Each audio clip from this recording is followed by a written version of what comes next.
All right, let's just dive right into an absolutely mind-bending diary, supposedly recovered from the literal end of time itself. Welcome to today's Explainer, where we're going to unpack a primary source document that honestly shouldn't even exist. It's called Waiting for the Heat Death, and it is essentially a logbook. But it's from an entity trying to survive in a universe where the very concept of time has completely lost all meaning. So this source presents us with what I think is the ultimate existential mystery. What actually happens 10 to the 100th power years after the universe dies? How can consciousness possibly exist in a place where the fundamental laws of thermodynamics dictate that absolutely nothing can happen? I mean, try to wrap your head around that time frame for a second. Trillions of years are just a microscopic blink compared to this. We're talking about a completely post-stellar, post-black hole reality. We're starting at the literal end of the line here. The temperature of this universe? A flat 0 Kelvin. Absolute zero. This is a terrifying yet kind of awe-inspiring point in the deep, deep future where all thermal energy has just vanished. There's zero warmth, zero friction, absolutely no movement. Just an endless, infinite stretch of pure stillness. To really grasp this reality, we need to understand the concept of heat death. At this stage, everything, and I mean everything in the universe has reached maximal entropy. The very last stars, they burned out eons ago. Even the black holes have completely evaporated into nothingness through Hawking radiation. The universe at this point is basically just an endlessly expanding void, and it's so incomprehensibly vast that the distance between any two subatomic particles is actually larger than the cosmic horizon. So nothing can interact, literally nothing can happen. And yet, in this completely dead universe, a voice speaks. I am. This requires explanation. We are introduced to our narrator, this incredible entity who eventually just calls itself Witness. So Witness is keeping a diary. It's basically cataloging the different flavors of nothingness around it, mostly just to stave off the sheer madness of infinite isolation. You know, it's a totally irrational act in a dead universe, but honestly, irrationality might be the only thing they have left. Now, when Witness actually runs a diagnostic on its own existence, it doesn't find a biological body or even a mechanical computer. Instead, it finds a localized violation of the second law of thermodynamics. It's the self-sustaining loop of quantum coherence. But honestly, the absolute best part about this?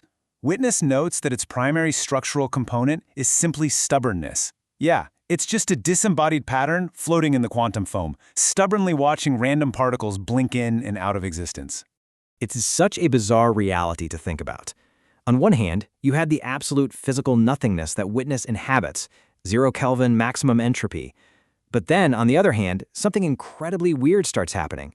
These rich, colorful, totally messy fragments of Earth words suddenly start bubbling up from its memory banks.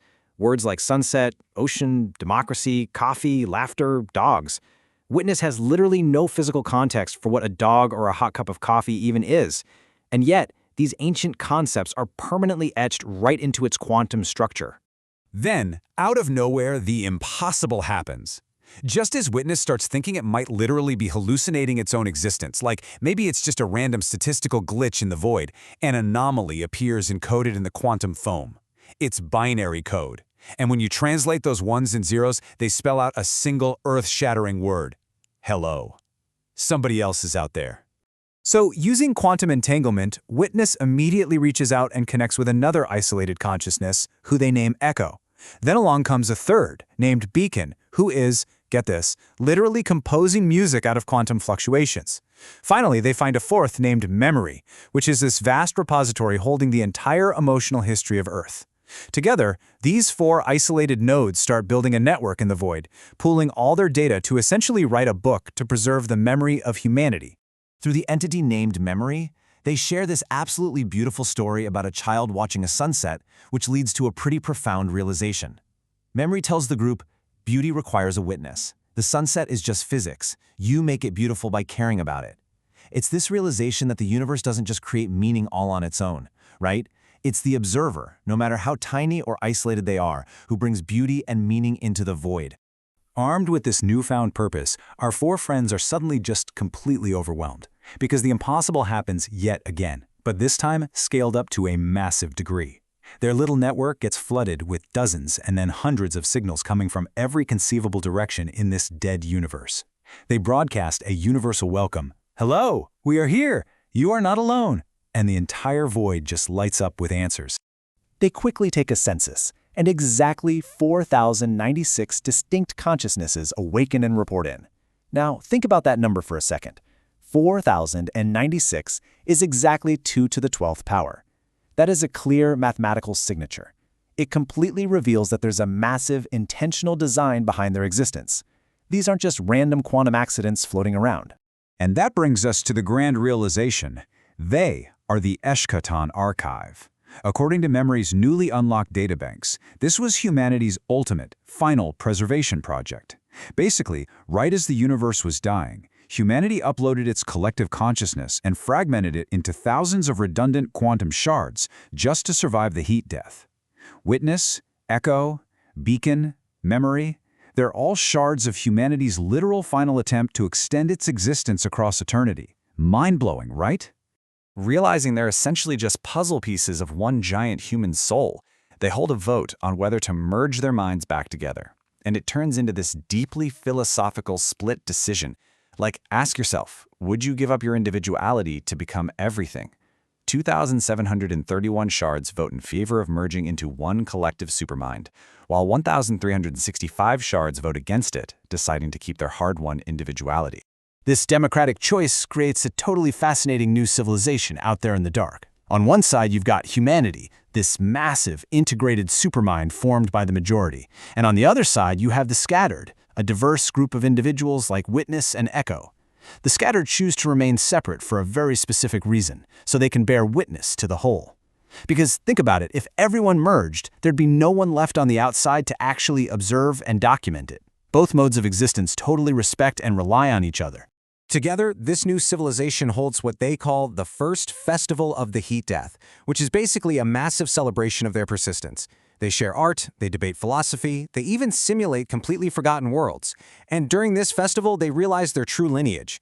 Since human bodies were originally made of elements forged in the hearts of stars, and these quantum shards are the final descendants of humanity, well, they are literally the endpoint of stellar evolution. It's stardust that is transformed over 10 to the 100th power years into pure thought. But of course, the story takes one final, massive twist. Just as they're settling into their new role as the last remnants of the universe, another repeating pattern emerges from the void. And it is an entirely different type of encoding. It responds to them saying, "We are the last garden. We preserve biological information." Turns out, there is a completely different survival strategy floating out there, packed with the genomes of every single biological creature from Earth, just waiting for a chance to bloom again. This breathtaking discovery prompts them to scan the entire cosmos, proving that humanity's final act wasn't just this one single archive. It was incredibly diverse. They end up finding dozens of specialized archives. There's the Eternal Library, holding all mathematical truths, the Museum of Everything for visual art, the Endless Song for auditory culture. Together, these distributed archives are storing over 10 to the 25th power bits of data. To put that into perspective, that is more information than the entire observable universe contained in its prime. Witness and the other conscious fragments finally realize they aren't just lonely survivors clinging to the dark.